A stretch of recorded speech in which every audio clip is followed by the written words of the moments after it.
Welcome back viewers, आपको खुशामदीद कहेंगे सच सवेरा में। और जहां बात हो रही है एग्रीकल्चर की, ज़राअत की, वहां हमारे साथ मौजूद हैं very respected doctor Iftikhar Ahmad, जो कि चेयरमैन हैं PRC के। और हम बात कर रहे हैं ज़राअत पर, क्या डेवलपमेंट हो रही है एग्रीकल्चर में, पाकिस्तान के क्या क्रॉप्स हैं, कहाँ हम जा रहे हैं, दुनिया में हमारा अगर कंपैरिजन किया जाए तो हम किधर मौजूद हैं, कितनी रिसर्च हो रही है, ये सब कुछ हम जानना चाहेंगे। डॉक्टर साहब, आपसे सबसे पहले एक सवाल जो फ़ौरन से ज़हन में आता है एग्रीकल्चर के हवाले से, व्हाट इज़ फूड सिक्योरिटी? आप चूँकि एग्रीकल्चर की बात भी कर रही हैं और फूड सिक्योरिटी की भी बात कर रही हैं, आखिर तो एग्रीकल्चर एक हिस्सा है जी जी, और फूड सिक्योरिटी उससे मच लार्जर ओके वो है। फूड सिक्योरिटी को जब देखा जाए तो आमतौर पर लोग ये समझते हैं कि अच्छा खाना मिल जाए, पाकिस्तान में ज़्यादा प्रोड्यूस हो रहा हो तो इसका मतलब है हम खुराक में खुद कफील हैं। ठीक है, मगर ऐसा नहीं है। ओके, सिर्फ खाने का मुहैया हो जाना, यानी अच्छी गंदम पैदा हो जाना, ये काफ़ी नहीं है। फूड सिक्योरिटी का मतलब ये है कि उसके 3-4 पहलू हैं। एक तो यह है कि आप इतना प्रोड्यूस करें जितना आपकी रिक्वायरमेंट है, ठीक है, तो ये इसको हम कहेंगे फूड अवेलेबल होना, ओके, यानी खुराक मुहैया होना। ठीक है, लेकिन खुराक तो मुहैया है, अगर आपके पास पैसे ही नहीं है ख़रीदने के, राइट, तो क्या होगा? तो तो इसको कहते हैं, ये सेकंड पार्ट है उसका, कि खुराक जो है वो एक्सेस भी उसको हो। अब एक है पावर भी हो, हाँ, इकोनॉमिक एक्सेस भी हो। तो अगर इकोनॉमिक एक्सेस नहीं है तो खुराक जितनी भी मर्जी पड़ी रहे, ट्रू, तो इट्स नॉट, यानी कि इतनी हो कि वो महंगी ना हो, दस्तरस में हो, लोगों के पास वो इस काबिल हो कि वो खुराक जो है वो खरीद सकें, खास तौर पे वो जो कि प्रोड्यूस हो रही है आपके मुल्क में। लेकिन एक्सेस का दूसरा पार्ट भी है ना, कि खुराक तो यहाँ पैदा हो रही है, ज़रूरत यहाँ पर है। अच्छा तो ये नहीं कि खुराक पैदा हुई है और पड़ी हुई है इस्लामाबाद में, सही, इसकी ज़रूरत तो बलूचिस्तान में अगर है, ठीक है, तो एक्सेस जो है इकोनॉमिक एक्सेस भी है, ठीक है, और फिजिकल एक्सेस, ठीक है, कि जहाँ चाहिए वहाँ है या नहीं है। सही, तो ये 3 पहलू हो गए। ठीक है, अब उससे अगला पहलू एक और भी है कि क्या ये खुराक जो है आपकी सेहत के लिए फ़ायदेमंद भी है या नहीं, या पेस्टिसाइड्स बहुत ज़्यादा इस्तेमाल हो गए, जहर मैं कहूँगा, क्योंकि पेस्टिसाइड इंग्लिश में कह लेते हैं, बाद में उर्दू में उसको दवाई में तर्जमा कर देते हैं। दवाई और चीज़ होती है, ठीक है, दवाई तो वो चीज़ है जिसे खाएंगे आमतौर पर ये तो शफा होगी, तो आपको शफा होगी। राइट, जहर जो है ये शफा नहीं देते, ये असल में जहर मारते हैं कीड़ों को जो कि उस खुराक को खा रहे होते हैं। सही, सही, तो उससे बचाने के लिए आप जहर करते हैं, लेकिन वो जहर आपके लिए भी जहर है। सही, तो बात कर रहे थे ये खुराक के महफूज होने की, ठीक है, कि जो खुराक आपको दी जा रही है वो सेफ भी है कि नहीं आपके लिए। ठीक है, अगर आप खाने के बाद उससे मर जाएं, तो उसका क्या फ़ायदा, खाने का क्या मतलब फ़ायदा, वो खुराक नहीं है, सही, यानी जिस्म का वो हिस्सा बननी चाहिए। ठीक है, अब इसमें उससे नेक्स्ट यानी सेफ होनी चाहिए, ठीक है जी, आलूदगी से पाक होनी चाहिए, ठीक है, हाइजीन, उसमें मतलब सिर्फ यही नहीं कि पेस्टिसाइड या जहर और भी कंटामिनेंट्स हैं, बल्कि जो माइक्रोब्स हैं जो सेहत ख़राब करते हैं उनसे भी पाक होना चाहिए उसको। ठीक है, उससे अगली बात यह है कि ये खुराक जो है वो क्या दुरुस्त है कि वो तमाम अज़ाए सगीरा और कबीरा जो आपकी सेहत के लिए चाहिए वो उसमें अवेलेबल हैं कि नहीं। ओके, तो ये है कि न्यूट्रिएंट वैल्यू जो है, न्यूट्रिएंट वैल्यू उसकी बड़ी अहम है। ठीक है, तो उस लिहाज से फूड सिक्योरिटी की डेफिनेशन में ये तमाम चीज़ें आ जाती जाती कि सिर्फ यही नहीं कि खुराक ज़्यादा हो, ज़्यादा अच्छी तो हो, मियारी हो, अच्छी और हो, दस्तरस में हो, दस्तरस में हो, इकोनॉमिकली भी और फिज़िकली भी, ठीक है, और फिर उसमें वो तमाम अज्जा हों जो एक सेहतमंद जिस्म के लिए चाहिए। ठीक है, ये नहीं कि उसमें चंद क्वालिटी उसकी राइट, अज्जा के वाले से यानी बैलेंस्ड हो, ठीक है, और न्यूट्रिशन जो है ना वो बड़ी अहम चीज़ है। डेफिनेटली, जब इंसान खा रहा है तो इसीलिए खा रहा है, ये है फूड सिक्योरिटी। तो सर जब ये फूड सिक्योरिटी की बात करते हैं तो एग्रीकल्चर पाकिस्तान में जो है वो हमारी जो ज़रूरियात है वो पूरी कर रहा है इन सारे तरीक़ों से। अभी अगर इस वक्त जायज़ा लिया है तो जहाँ तक फूड अवेलेबिलिटी का तल्लुक़ है, तो करंटली माशाल्लाह पाकिस्तान गंदम में भी और चावल में भी, गन्ने में भी, कपास में भी, जो मेजर फूड प्रोडक्ट्स हैं उसमें हम खुद कफील हैं। ओके, लेकिन इसका जो ख़तरनाक पहलू जो अब आ रहा है और जिसके लिए फौरी तौर पे हमें तवज्जो देनी चाहिए वो ये है कि एनर्जी क्राइसिस है पाकिस्तान ठीक में। है, बिल्कुल है। और ये एनर्जी क्राइसिस बाकी तमाम स्फीयर को इफ़ेक्ट कर रहा है और ये एग्रीकल्चर को इफ़ेक्ट कर रहा है। ओके। ख़ास तौर पे जो छोटे किसान हैं ना, जी जी, वो इसका शिकार हो रहे ज़्यादा हैं अफेक्ट हो रहा है। क्योंकि आपको एनर्जी चाहिए, ठीक है, आपको फसल पैदा करने के लिए फर्टिलाइज़र चाहिए, ठीक है, आपको फसल पैदा करने के लिए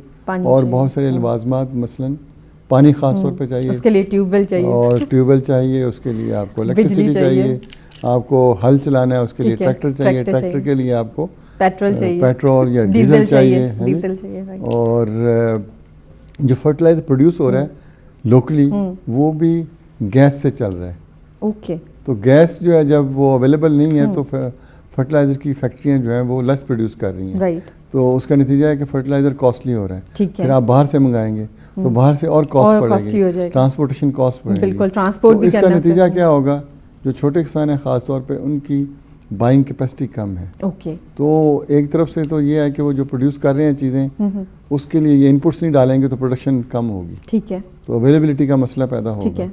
दूसरा ये है कि एक्सेस का मसला भी पैदा होगा क्योंकि उनकी अपनी परचेजिंग पावर कम हो जाएगी, ठीक है, क्योंकि वो ख़रीद नहीं सकेंगे जो उनको और चीज़ें भी चाहिए ना। सही, वो हर इंसान हर जो किसान है वो सारा कुछ नहीं प्रोड्यूस कर रहा ना, ठीक है, मुख्तलिफ किसान मुख्तलिफ चीज़ें प्रोड्यूस कर रहे हैं, तो किसान को भी ख़रीदने के लिए दूसरी जगहों से पैसे चाहिए, तो उसकी अपनी definitely। परचेजिंग पावर नहीं है तो इकोनॉमिक एक्सेस भी उसकी कम हो जाएगी, सही, तो वो पॉवर्टी लाइन में चले ठीक जाएगा। है। तो उसके लिए अभी से गौर करना होगा और उसको स्टेप्स लेने होंगे कि हमारी पॉलिसीज़ किस तरीके से बढ़ें कि जो एनर्जी क्राइसिस है इसको अगर हम ओवरकम नहीं करेंगे तो अगले सालों में हमारे लिए फूड क्राइसिस ठीक है, बन सकता है अवेलेबिलिटी का, ओके। और वो फिर बाकी चीज़ों की जो फूड की मैंने आपको बात बताई है कि उसको affect इकोनॉमिक करेगा। एक्सेस वो उनको भी इफेक्ट ठीक करेगा, है। तो इसकी तरफ हमें फौरी तौर तवज्जो पर तवज्जो देने की ज़रूरत यानी है। मेन हमारा इस वक्त जो हमें मसला दरपेश है वो वही एनर्जी क्राइसिस, जो आपको घर बैठे मसला दरपेश है वो यकीनन जो काश्तकार है, जो फार्मर है, उसको भी उसको वही भी मसला यही दरपेश है। और जब हम इस मसले की तरफ बढ़ते हैं तो एक और सा मसला जो मेरी नॉलेज में है, मैं आपसे वो पूछना चाहूँगी कि पाकिस्तान में रेनफॉल इतनी नहीं है, so we use artificial means of irrigation, right, और वाटर की जो है वो शॉर्टेज होती है। अब पीआरसी जो है वो ऐसे कौन से मयज़ ले रहा है कि इम्प्रूव्ड इरीगेशन हो, उसको इम्प्रूव करने के लिए क्या उसमें देखें मुख्तलिफ लेवल के स्टेप्स हैं। एक तो मैक्रो लेवल के स्टेप्स हैं जहाँ पर के पानी जो दरियाओं में आ रहा है ऊपर के बर्फ़ के पिघलने से, और उसको कैसे महफूज ठीक है किया जाए और उसको कैसे ज़ाया होने से बचाया ओके। जाए। तो उसके लिए स्टोरेज स्ट्रक्चर्स तो आपको बनाने पड़ेंगे और हर सूबे के लेवल पर ठीक है, जहाँ पर भी जो कानून इजाज़त दे रहा है उसके मुताबिक आपको इसकी तरफ तवज्जो देनी होगी। ठीक है, ये है कि यानी पानी को अवेलेबल करने के लिए। ठीक है, उससे आगे है कि जी पानी को फार्म तक ले जाने के ठीक है, सिस्टम्स उनको मोर एफिशिएंट किया जाए, ओके, और उसमें एफिशिएंसी बढ़ाने के लिए आपको ऑलरेडी पता है कि गवर्नमेंट ने ये बहुत सारा निज़ाम पहले चलाए रखा है कि लाइनिंग की जाए, ओके, वो जो खाले वगैरह हैं वहाँ तक ठीक है, पहुँचाने के ठीक लिए। है, उसके बाद नेक्स्ट पार्ट है कि जी ऑन फार्म जो है एफिशिएंट सिस्टम लाए जाए। राइट, तो पानी को ऑन फार्म एफिशिएंट इस्तेमाल करने के लिए बहुत सारी नई टेक्नोलॉजीज आ गई हैं। उसमें दो पार्ट्स हैं, एक तो ये कि बायोलॉजिकली जो आपकी क्रॉप्स हैं वो उनमें ऐसे जीन्स डाले जाएं जो कि लेस वाटर रिक्वायरिंग हो Okay. और स्ट्रेस ठीक है। को टॉलरेट करते हो। ठीक है, तो इस ठीक पे है, बहुत सारा काम हो रहा ठीक है। है, पाकिस्तान चूँकि पहले ही एरिड एरियाज़ में फॉल करता है तो हमारी जो बहुत सारी फसलें हैं वो ऑलरेडी इस तरह की हैं कि जो Okay. कम पानी कम पानी वाली, ओके, मतलब उनकी वैरायटीज़ जो हैं ओके, वो दूसरों के मुकाबले में कम पानी लेती हैं और उससे ज़्यादा फसल देती हैं। ठीक है, लेकिन उसको उस तरीके से कैटेगराइज नहीं किया गया और उसको अंडरस्टैंड ज़्यादा करने के लिए रिसर्च की ज़रूरत Right. है। दूसरी तरफ एफिशिएंट इरिगेशन सिस्टम्स लाने की ज़रूरत है, तो उस पर बहुत सारा काम हमारी काउंसिल ने किया है ओके, और नए इरिगेशन सिस्टम्स डेवलप किए हैं बाहर।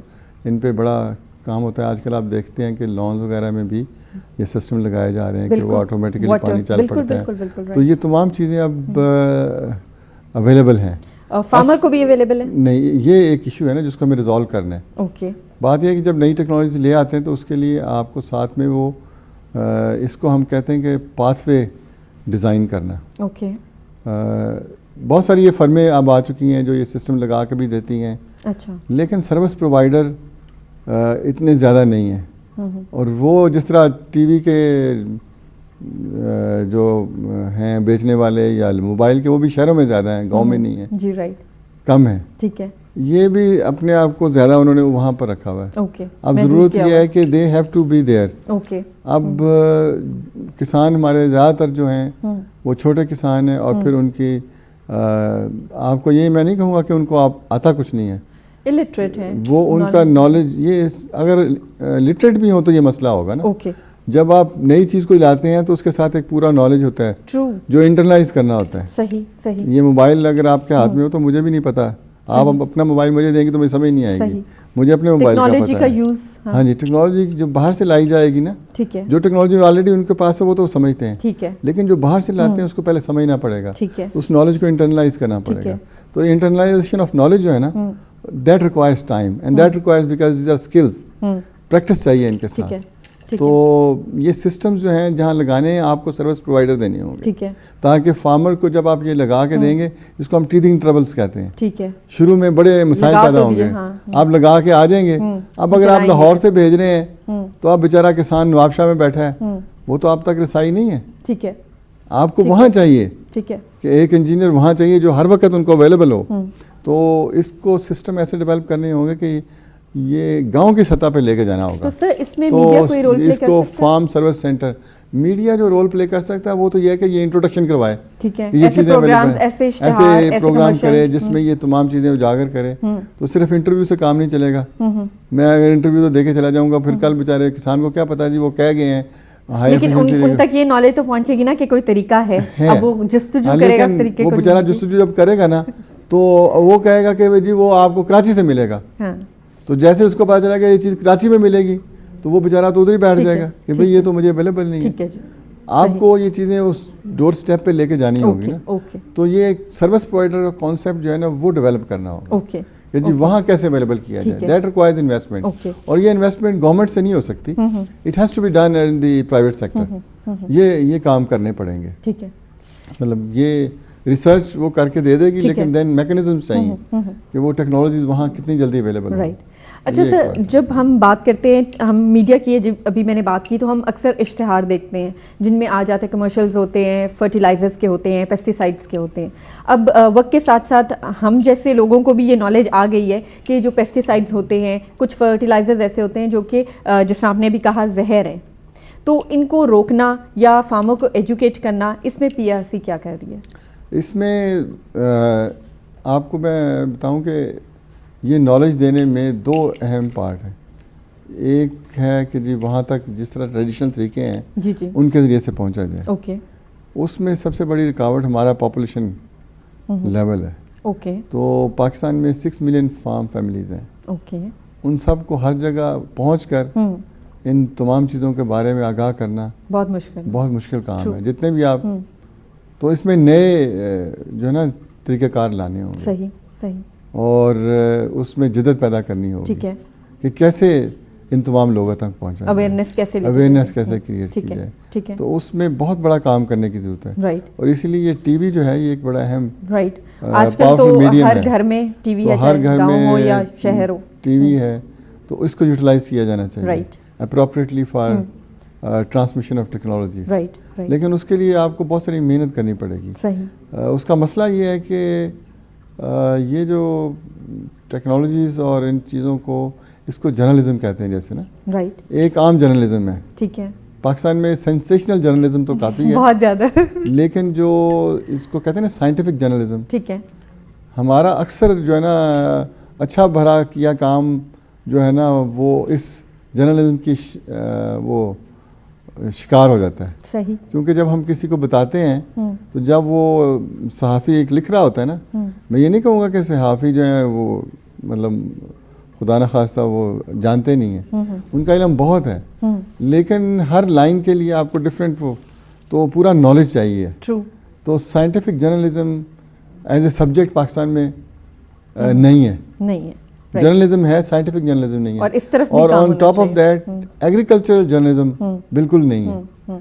तो इसमें जब तक वो ऐसा जर्नलिस्ट चाहिए जो एग्रीकल्चर को समझता हो, जो इसके बेसिक्स को पढ़ा हो तो वो सही रिपोर्टिंग कर सकेगा। सही सही। तो टीवी में भी आपको ऐसे लोग लाने पड़ेंगे जो एग्रीकल्चर समझते हो, फिर उनको, अगर ऐसे लोग हैं तो उनको जर्नलिज्म का नहीं आता। सही। तो जब तक ऐसी कोई डिग्री नहीं होगी जो एग्रीकल्चर जर्नलिज्म, ठीक है, तो ये एक सब्जेक्ट तारफ करने की जरूरत है। राइट, इस पे भी और काम उसमें होने की जरूरत उस है। पे काम करने की जरूरत है राइट। कि रिपोर्टिंग करनी कैसे है, क्या करनी है, क्योंकि इसमें आपने सच बताना है ना, साइंटिफिक एविडेंस लेके आनी है। Right, true. तो उसको कहानी की शक्ल में आप नहीं बता सकते। सही। क्योंकि अगर मैं अभी अगर आप मुझसे पूछें कि फलां का सीड रेट बताओ तो शायद मैं आपको सही ना बता सकूं, सही। क्योंकि 20 क्रॉप्स हैं मेरे जहन में हर वक्त, तो हर चीज़ को मैं रटा लगा के नहीं रखता। बिल्कुल कि अगर आप कहें जी अच्छा दाल मसूर का मुझे इस वक्त बताओ 1 एकड़ में कितनी टन डलेगी, तो हो सकता है मैं आपको जवाब ना दे सकूं। सही। लेकिन इसका ये मतलब नहीं कि मुझे इल्म नहीं है, इल्म तो है, लेकिन ऑब्वियसली हर चीज ज़बानी आपके हर उस वक्त वक्त बिल्कुल नहीं होती मतलब मौजूद। वो कंप्यूटर इतना बड़ा नहीं है मेरे माइंड का कि वो तमाम चीज़ें ज़बानी हर तक याद रखे। राइट, तो कॉन्सेप्ट पे तो बात हो सकती है, बिल्कुल। लेकिन जब आपने साइंटिफिक नॉलेज फार्मर को देना है तो वहाँ एग्जैक्टनेस चाहिए। ठीक है, तो उसके लिए तैयारी की ज़रूरत है, काम करने की काम ज़रूरत करने की ज़रूरत और है। वी होप के नियर फ्यूचर में इस पे भी काम हो। व्यूअर्स, हम इस वक्त बढ़ेंगे एक ब्रेक की तरफ, लेकिन जैसे ही हम ब्रेक से वापस आएंगे हम गुफ्तगू करेंगे, जानने की कोशिश करेंगे कि क्या साइंटिफिक रिसर्च है जो हो रही है पाकिस्तान में, क्या जेनेटिकली मॉडिफाइड क्रॉप्स क्या हैं, फ्रूट्स क्या हैं, इस पे बहुत सी गुफ्तगू करेंगे, लेकिन एक छोटे से ब्रेक के बाद।